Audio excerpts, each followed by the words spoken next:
सत्यवादी राजा हरिश्चंद्र। हिंदू धर्म में प्राचीन काल से कई महान राजा अपने वचन के कारण युद्ध में हार गए थे।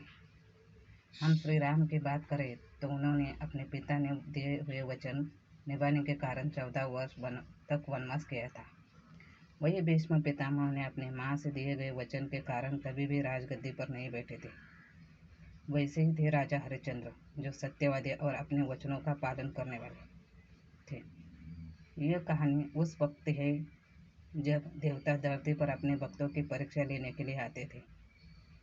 विषम परिस्थितियों में भी राजा हरिश्चंद्र ने अपना धर्म पालन करने से कभी पीछे नहीं हटे। सूर्यवंशी कुल के राजा हरिश्चंद्र अयोध्या नगरी के एक प्रतापी राजा थे और राजा सत्यव्रत के पुत्र थे। राजा हरिश्चंद्र का जीवन काल सतयुग से संबंधित था। राजा हरिश्चंद्र की पत्नी रानी तारामती थी और उनका एक पुत्र था। राजा हरिश्चंद्र अपने वचन और सत्य के धर्म पर चलने वाले थे। राजा हरिश्चंद्र अपने धर्म की मर्यादा को कायम रखने के लिए अपने सपनों को भी सच मानते थे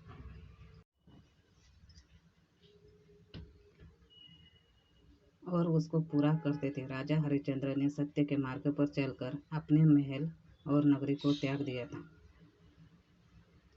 मार्कंडेय पुराण में इसका वर्णन मिलता है।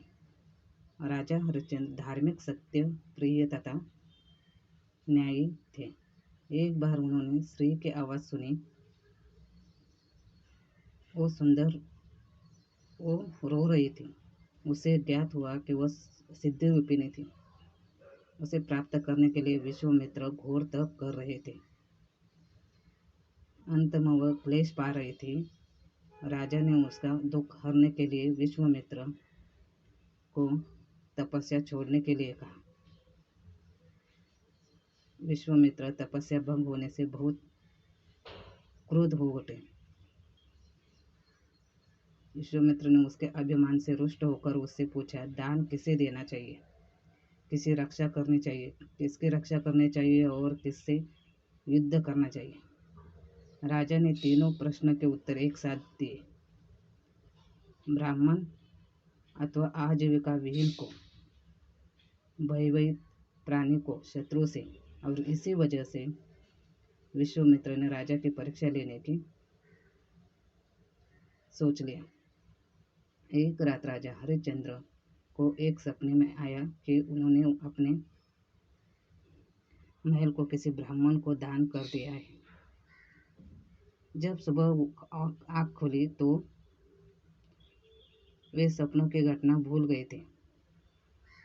उसी दिन हरिश्चंद्र से मिलने महर्षि विश्वामित्र और उनके साथ कई ब्राह्मण आए थे। राजा हरिश्चंद्र ने महल में उनका स्वागत किया। राजा को विश्वामित्र को देखते ही सपना याद आ गया। अपने सपनों की मर्यादा को रखने के लिए उन्होंने विश्वामित्र से कहा कि क्या आप मेरे महल को दान में स्वीकार करेंगे। महर्षि विश्वामित्र ने राजा हरिश्चंद्र के प्रस्ताव को स्वीकार कर लिया। राजा हरिश्चंद्र ने सभी ब्राह्मणों को भोजन करवाया और दक्षिणा देने लगे। महर्षि विश्वामित्र ने उनको रोक लिया और कहा, अब इस संपत्ति पर आपका कोई अधिकार नहीं है। आप पहले ही दान कर चुके हैं। इतना कहकर विश्वामित्र ने राजा हरिश्चंद्र, रानी तारामती और पुत्र के आभूषण उतरवा दिए और दक्षिणा की मांग करने लगे। राजा हरिश्चंद्र ने निवेदन किया कि मैं पहले आपको सब कुछ दे चुका हूँ, अब मेरे पास देने के लिए कुछ नहीं है। इस बात पर विश्वामित्र ने कहा कि आपने महल हमको दिया, वह दान है, लेकिन हमने आपके यहाँ भोजन किया है, उसकी दक्षिणा देनी होगी। हम यहाँ पर जितने भी ब्राह्मण हैं कम से कम एक एक स्वर्ण मुद्राएं तो दक्षिणा में देने चाहिए। राजा संकट में पड़ गए और उन्होंने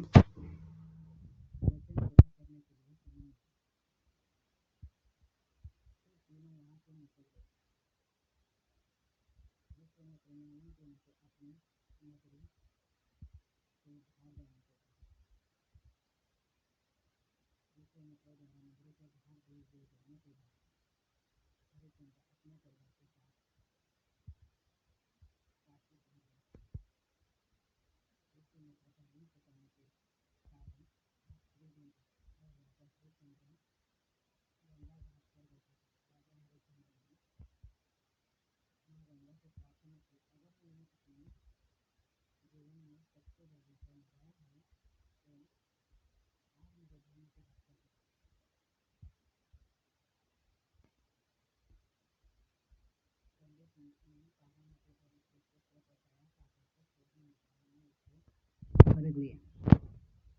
राजा हरिश्चंद्र ने खुद को भी भेज दिया और हरिश्चंद्र को यही पर शमशान का पहरा देना था।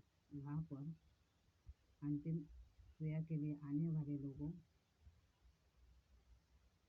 से कर वसूल करने का काम करते थे। इतने विपदाओं के बाद भी राजा हरिश्चंद्र ने अपने धर्म को नहीं छोड़ा